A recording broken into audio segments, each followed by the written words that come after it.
So hello, everybody. I'm showing that we're live on Facebook. I am going to give people a minute or two to find us.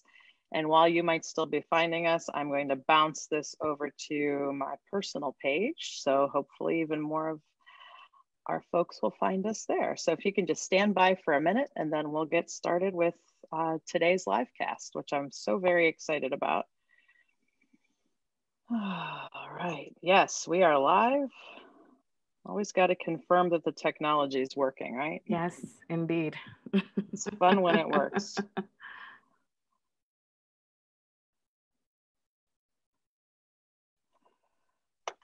So welcome everyone to today's Mindful Ohio and Institute for Creative Mindfulness livecast. I am very excited to be joined today by a very dynamic and vibrant counselor from Denver, Colorado, Rossina Schroeer-Santiago. And I met Rosie last year when she came through EMDR training with my group, the Institute for Creative Mindfulness. And not only did I just get to meet Rosie, I got to meet the entire Therapists of Color collective in Denver, Colorado, of which Rosie is the founder. And we'll be talking about that on our chat today. So welcome to the livecast, Rosie. Thank you, Dr. Jamie.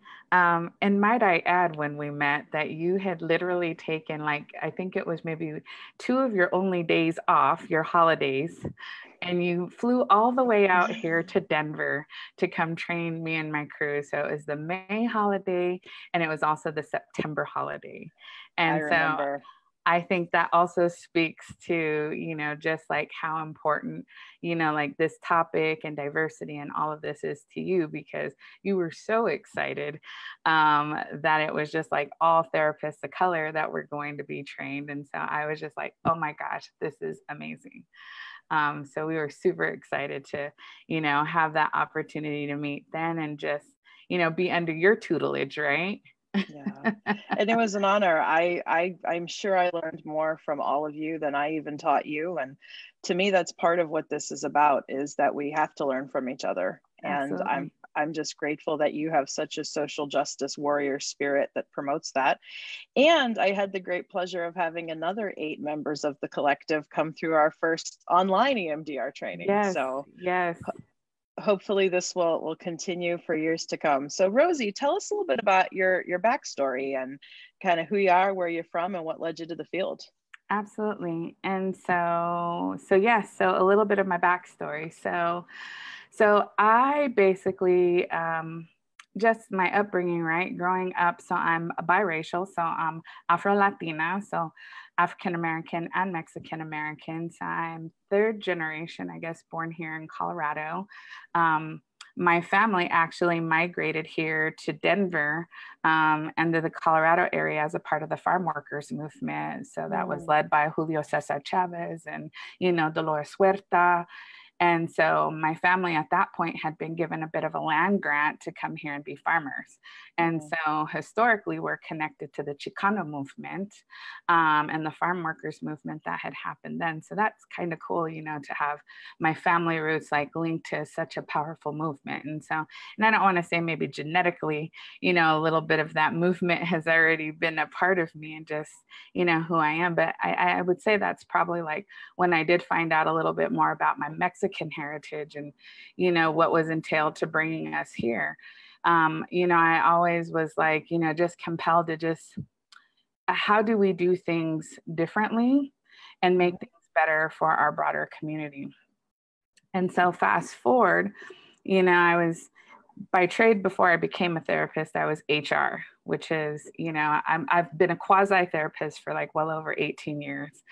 And then I had one friend, my friend Bobby, and she's like, Rosie, you're going to be a therapist. I'm like, girl, I'm not taking anybody's problems home.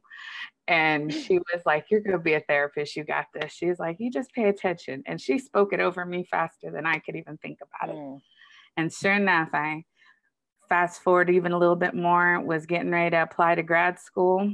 And, I had originally took this journey and I was looking at industrial org psychology because I wanted to make things better in the workplace. And then I was like, no, that's not really where it's done. I mean, yeah, corporate America needs it, but they didn't need me. And so then I moved into the mental health, and that's where I met my awesome chair. He was coming into the program at Argosy in Denver, Dr. Justin Brogan, and he's over at Murray State in Kentucky now. But I was his first interviewee, and he just kind of took me under his arm, and I got really excited about counseling and just doing it. And so moving through the program, though, I noticed like there was nobody who looked like me. There was like polka dots of us. You know, I had one brother veteran, so I'm also an Army veteran. So I had one brother veteran who was African American, and I had a couple of other folks who were in the program with me. But I just kept thinking, like, even in that window, there's nobody who looks like me. Like, where are we at? Yeah. And so then I started just researching, you know, and going into my niche, which is more career counseling and workforce development and workforce reintegration for displaced individuals. And I really started looking at like Bureau of Labor statistics and really just saying like, our numbers are so like staggeringly different. And I pulled up the ones from the 2019 just before I got on this call. It's upticked a little bit, but it's only about 18% of us in the profession who identify as persons of color. And that 18% of us, right, is African American, Asian Pacific Islander, and Latino. And so when I look at that number and I'm just like, well, gosh, if it's 18%, that means the other 82%, right, are non-persons of color. And so as I kept going forward, you know, I kept thinking, you know, I got to be able to do something different and bring us together, because I think the thing that I started listening to as I was talking in community and talking with family members, friends, and just folks when I was out networking, you know, they're like, well, nobody in our community does therapy. You know, nobody does this. We go to church, we pray about it. You know, those are our cultural, you know, things that impact, you know, how people of color get into therapy.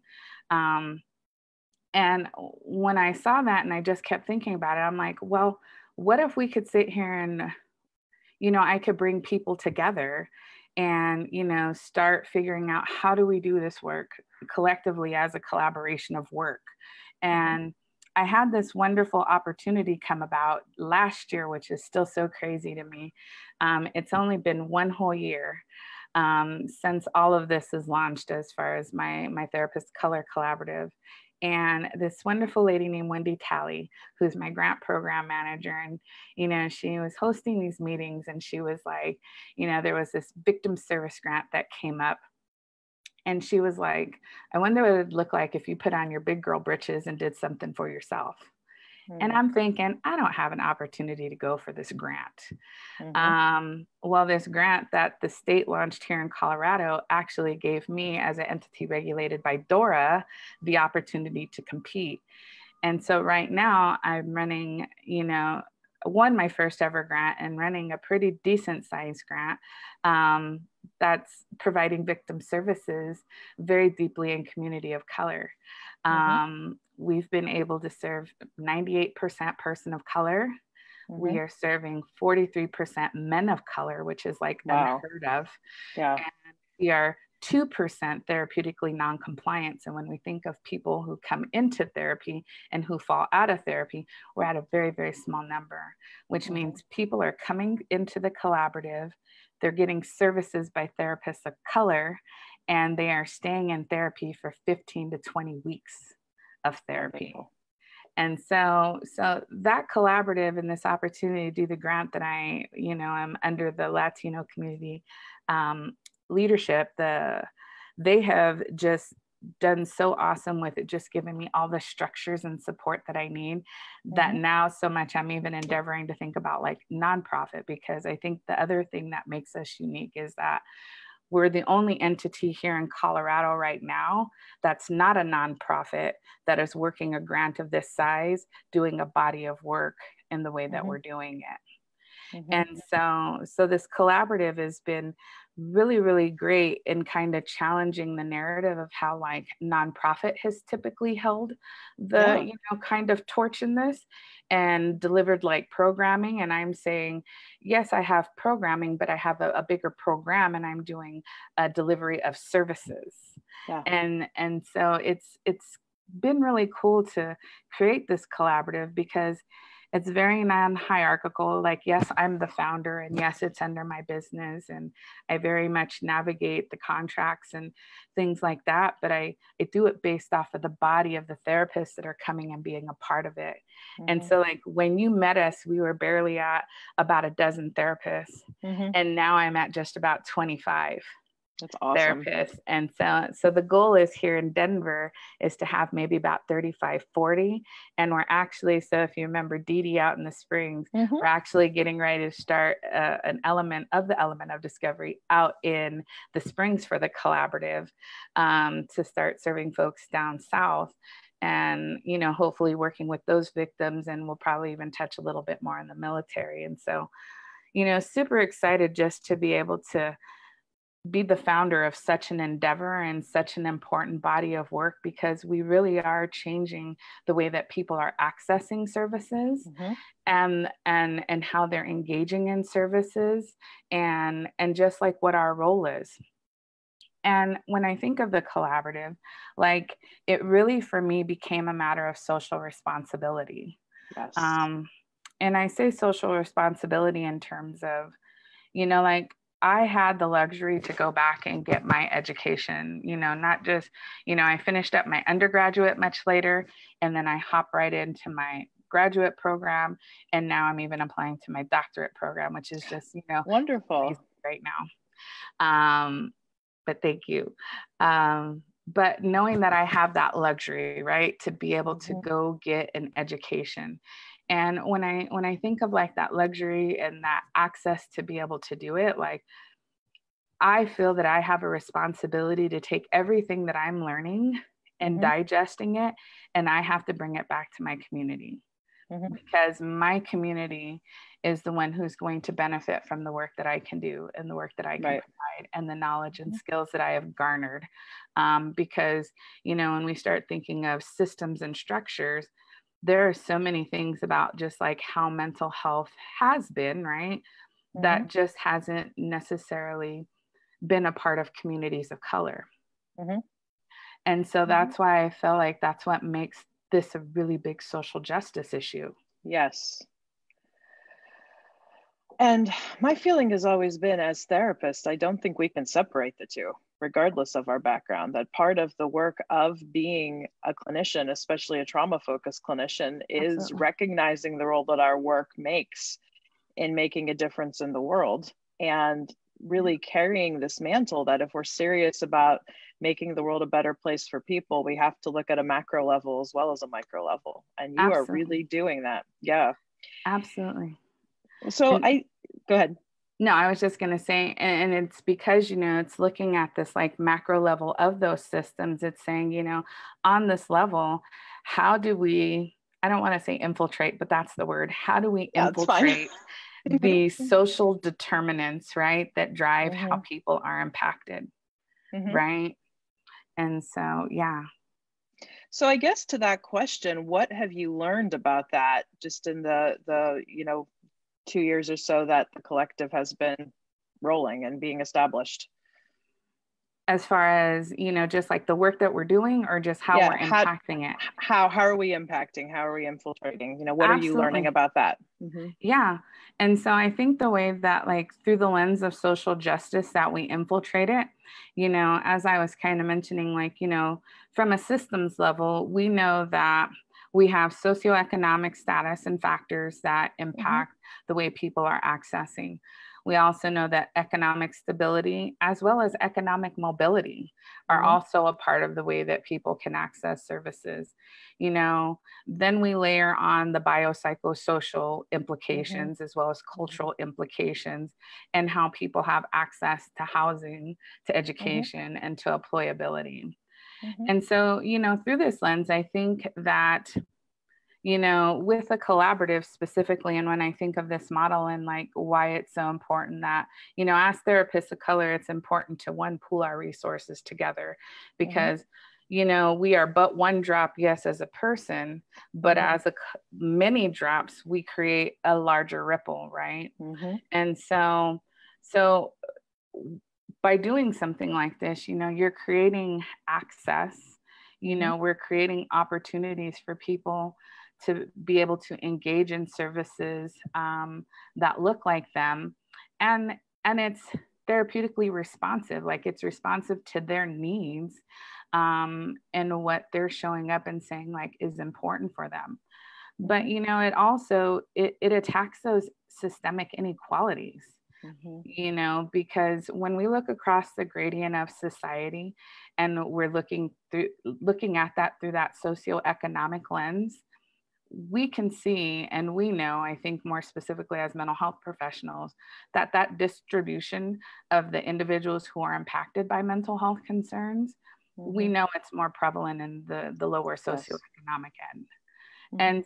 And we know also that as a result of these culminating impacts and things that happen for people, we know the detriment to not just mental and behavioral health, but the physical health, right? Yes. And when I say physical health, I start thinking about like all these people, we start nerding out when we think about these topics.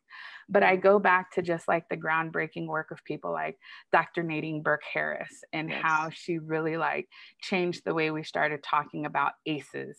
And knowing that it happens like in our early childhood, but then we layered it on more so with the intergenerational trauma and how it's just continued to be passed on through these different layers.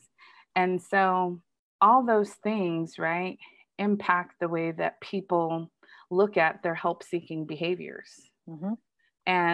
And when you have a community of color that's also been impacted by their ability to trust systems that weren't designed with them in mind, it makes it really hard to sit here and say that they willingly want to go into, get services or get supports or even get the healthcare that they need and maybe even, that they deserve, but that they need, right? In some instances. And there is this podcast that came out, it's probably about a year old now, on the hidden brain. And it talks about people looking like us. And that's probably not the exact title, but it was talking about just like how race matters. And it was basically talking about how, one, we can exist and we can no longer exist. And I think more so today, like in a colorblind society that's saying, oh, we're going to just use this cookie cutter approach. And this is just how things are going to be, which in many ways, when I think of just like my graduate education, some things, right, we have to learn standard theoretical, approaches and applications, but it is missing that cultural lens and that layer of, how do we take this back into community and make this relevant, right?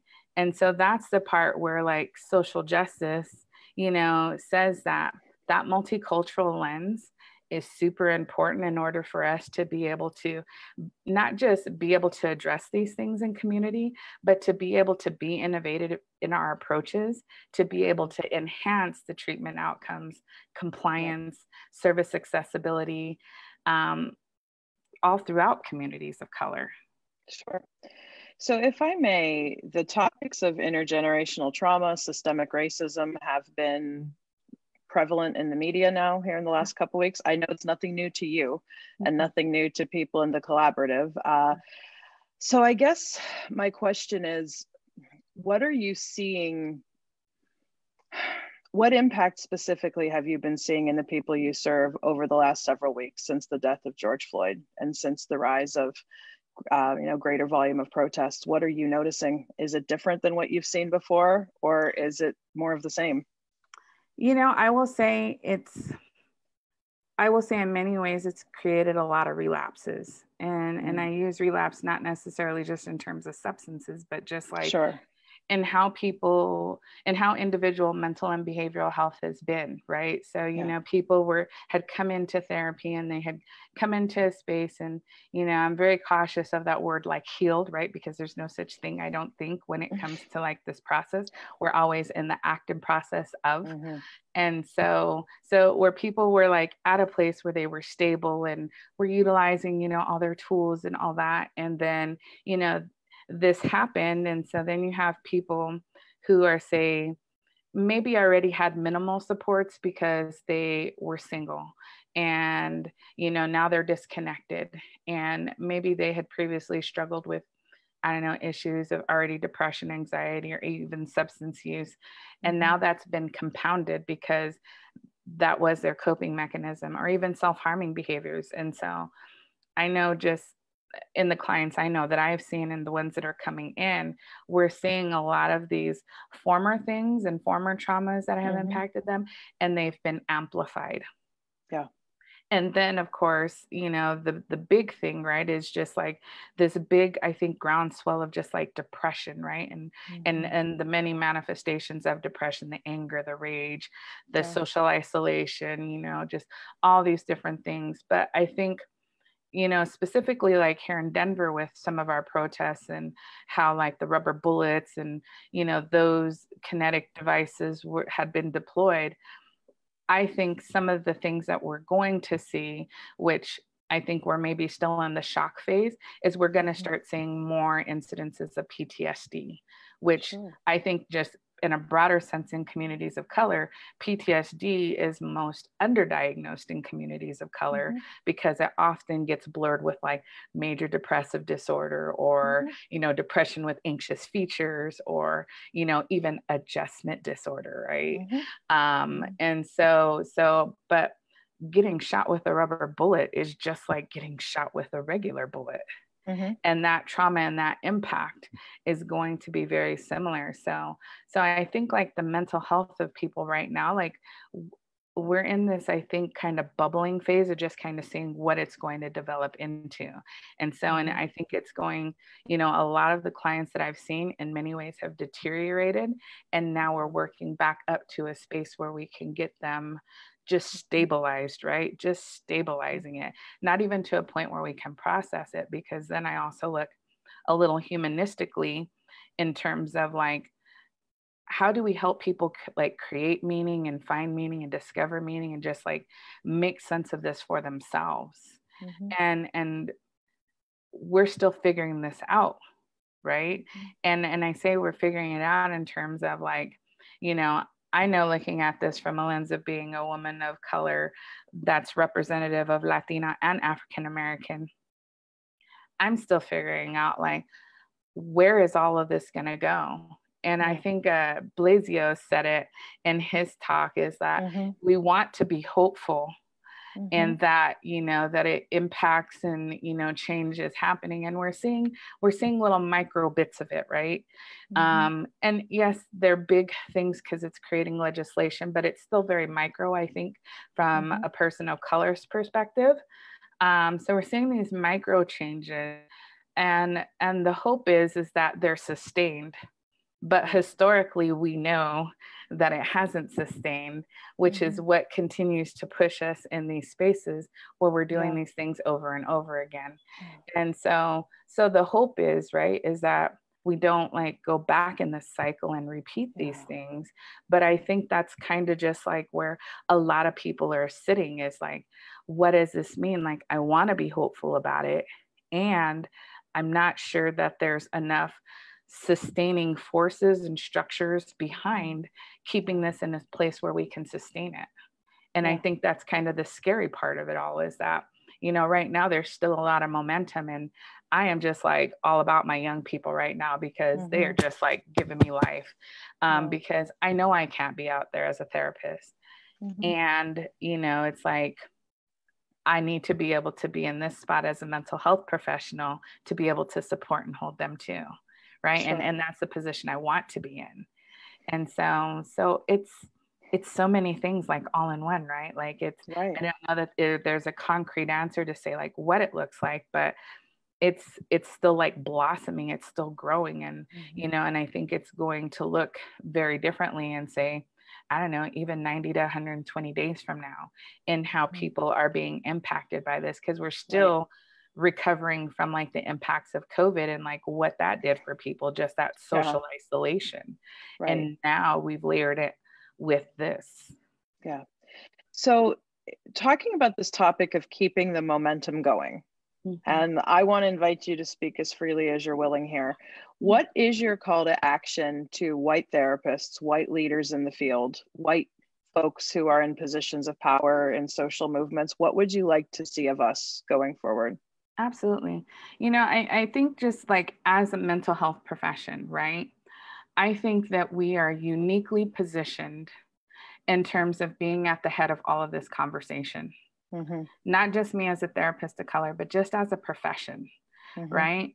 And then as a therapist of color, like I recognize that my position is right to encourage my non-person of color peers to, one, be more culturally humble and to Mm-hmm. be more culturally responsive. And I Yeah. think the words like in our profession, and my hope that as a broader profession, we start changing these words of like competencies, right? Mm-hmm. This word competency, like I struggle with it so much Mm-hmm. because like in school, right, it's like once you master these competencies, you are so good. and Yeah. and that's not it, because then that for me looks like an easy bake oven where you've just set this Right. set of competencies Oh. and now you forget about all the rest. Mm-hmm. And that's not the case. And so I think, like, and that's why I say humility and responsivity. If you're culturally humble, you're going to come into this being curious.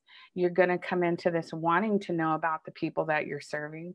And you're not going to treat the people that you're serving as a phenomenon sitting in front of you, all jaw Right. jacked and your mouth agape, but you're Mm-hmm. going to be curious enough to do your own work outside of that session. Yes. Right? So that's one big part. But I also think that we have a responsibility to continue to be more outspoken with mental health, because now I think mental health is about to burst at the seams.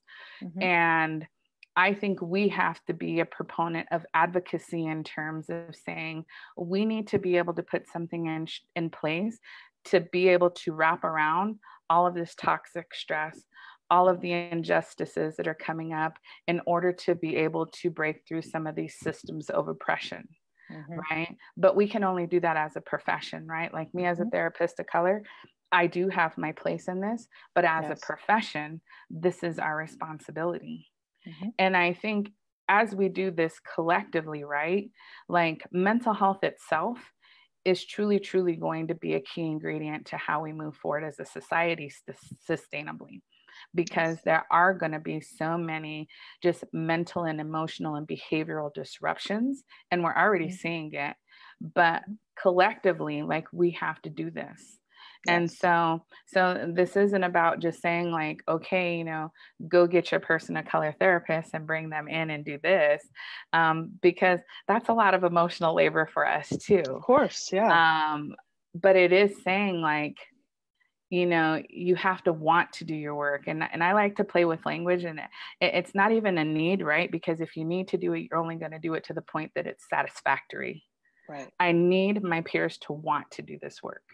And I Mm-hmm. need them to want to do it, because if they want to do it, they're going to go after it until they can't go after it anymore. Their efforts in fighting the same way that I see this, is going to be unyielding, and they're going to give that same effort, that same momentum, that same passion to it in the way that I do.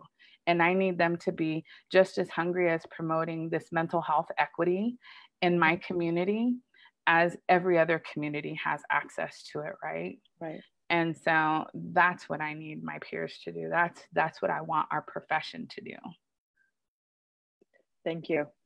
And I am doing my part to accept that challenge, and I want others to as well. And your words are just a beautiful call to action for us. And I really, really, really resonate with that thing of the easy bake oven, because that's a soapbox I've gotten on about what our professions do incorrectly for years. And that word competency, because it suggests that once you get it, you've got it. And to me, the key to being a good human, being a good professional is that you're always growing, you're always learning. Absolutely. And my favorite definition out there of what constitutes an expert, this comes from Niels Bohr, is an expert is somebody who has made every mistake in their field. Absolutely. And has Yes. learned the lessons from it and has gone on to do better, right? Absolutely. And I wish that kind of thinking gets promoted more. Like, how do we learn from what we've done wrong? Yeah. And as you mentioned that, there is, right? So, when we think of like social justice just as a framework, and it talks about like a critical reflection, right? Mm-hmm. And so like when you say that, like being able to make those mistakes puts you in a space where you are moving into critical reflection into like what happened, what is happening, and what can happen as we move forward, right? And that is that's a really important space when we think of just like race, ethnicity, oppression, power, privilege, all of those things, right? It made me pull out this book, and I totally have it on my desk. This was one of my books from my communications, so my undergraduate study. It's Privilege, I remember. Power, Difference, right? And I was like, oh my gosh, I just pulled out that book again, and I was going through some of my highlighted stuff, because like, if we're not critically reflecting on those issues, going back to that easy bake oven, we get just complicit. We forget about the work that has to be done, and we're not putting the necessary emphasis and focus on the critical issues that are at hand, which is, we are talking about a community of color that has been dealing with systemic and just generational and so many different traumas and oppression. And so having an awareness of this, also, and I say, even just like individuals, individual perspective and perception of their own power and privilege. Yes. And knowing how that if you're not conscious of it and you're not aware of it and you're not doing your work in that, continuation of professional and personal development, these things could inadvertently replicate the experiences of how these injustices are experienced in communities of color. And so that's a really like even sensitive thing to like be mindful of, right? Yes. And so, I also find myself, interestingly, like just kind of questioning like some of the things that I've learned throughout my graduate education, because then like, well, how does this go back to my community of color? Like, well, certainly wasn't normed on us. And so like, what do I do with this?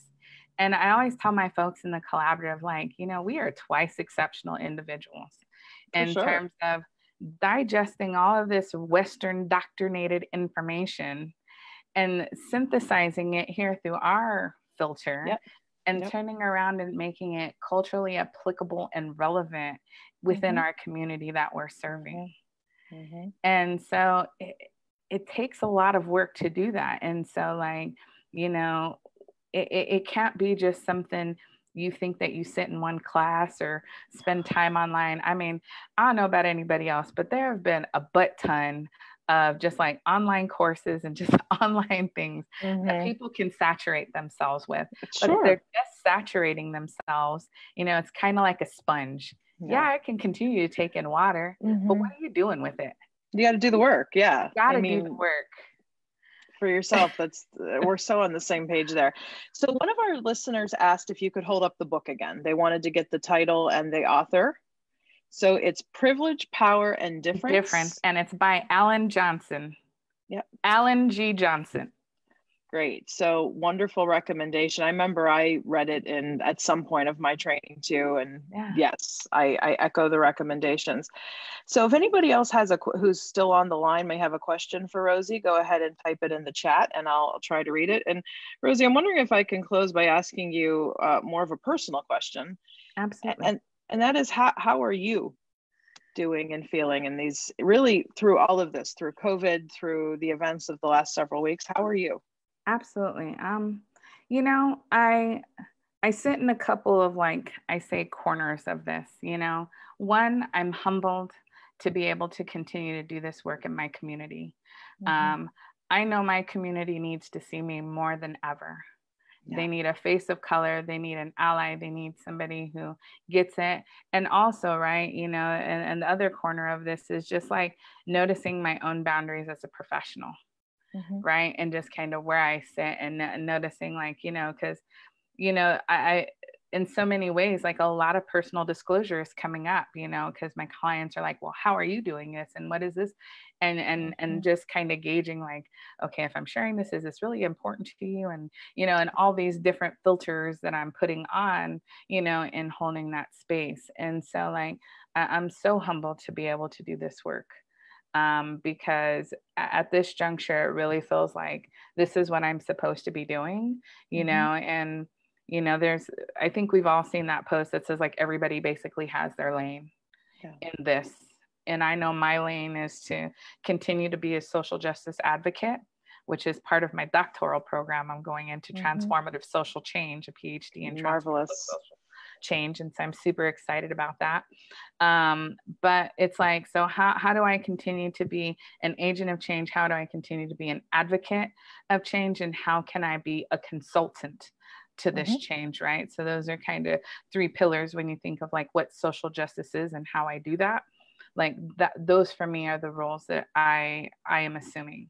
And like for the collaborative, and the work that we're doing, it's how do we continue to advocate and provide these services, and create these places, these places where people can find safety and security enough to be able to explore some of their deepest traumas and hurts in a way that doesn't feel like they're being exploited, or in a way that doesn't feel helpful to their journey. Yeah. A question that came through as you were talking is, so what can you recommend to therapists, specifically therapists of color, to avoid burnout from the heavy lifting and the burnout of this work of, like, we could talk about code switching and synthesizing. Absolutely. How do you avoid the burnout? What's your experience? I think it's important to find community, right? Which is primarily like, that was one thing I didn't necessarily mention, but for me, that was a very key, like, thing that was the impetus of like the collaborative, was that I needed to have community. And when you have community and you can process things as a community, the burden of that doesn't feel so heavy all alone. Right. I sit here and I think of just like every major structure that we have, it was not built on the back of one person. It was built on the backs of many. And so when I sit here and I think of this emotional labor and this work that's at hand, like, especially as a therapist of color, it is so important to find community. There are Facebook communities, there's clinician of color community, there's therapy for Black girls community, there's therapy for Black men, there's entities like BEAM, Black emotional mental health. There is, oh gosh, there are so many entities. I can send a little list, but there are people who are collaboratively doing this work, but I think the big term is collaboratively. Yeah. We are recognizing that as one entity, we cannot do this. And so, like, for me, the collaborative that I have it's a collaborative of private practices, and all of us want to do this work so very deeply and richly in our community. But by ourselves, we are coming into obstacles, access to even funding, right? Funding is so huge. Like the training, that is so important to our field. In many ways, it's cost prohibitive to us as therapists of color. And so I know I have been super fortunate to be able to have access to funding through my grant and being able to like articulate like those needs, which is in many ways, yes, that's the importance of code switching. But, even with code switching, right, like there is a burden in that and having to manage how I navigate in these different spaces, to be able to, one, make things happen, right? Because I feel that's my gift to this, but also being able to hold space for my community who needs it too. Sure. And so finding community is super important. Finding community, and we're all out there. It's just looking for entities and spaces where people can come together and we can do this together. Thank you. So how can people get in touch with you? How can people learn more about the collaborative? Yes. So we are on Facebook. So Element of Discovery. We also have Instagram, which is starting to get a little bit more fun and exciting. I'm working on that. And then we also have our website. So www.elementofdiscovery.com. And we have a little tab on there that says Therapist of Color Collaborative. And it talks about the work that we're up to. And is this a place where folks can go to as well, maybe in the Denver area if they want to access services? Absolutely. More specifically, if they're in the Denver area and they're seeking services, all of the contact information is right on the Facebook page, as well as intake information on the Therapist of Color Collaborative page. How wonderful. Rosie, thank you so much for being here with me today. It's always a pleasure talking to you, especially talking about how we can make this difference. Absolutely. Thank you for having me, Dr. Jamie. I'm super honored and grateful to be here and to share a little bit of my soapbox in this space and why, it's important to be advocates of social justice in mental health. We got to share our soapboxes. I started a hashtag a little while back. I need to revive it, called Trauma Therapist Rants, hashtag Trauma Therapist Rants. So yeah, let's keep being vocal. Because I think the field has stayed stagnant too long because we've played it too polite and safe. And it's people like you who are taking the proactive steps to just do it and make a difference. So till we talk again. Absolutely. Thank you.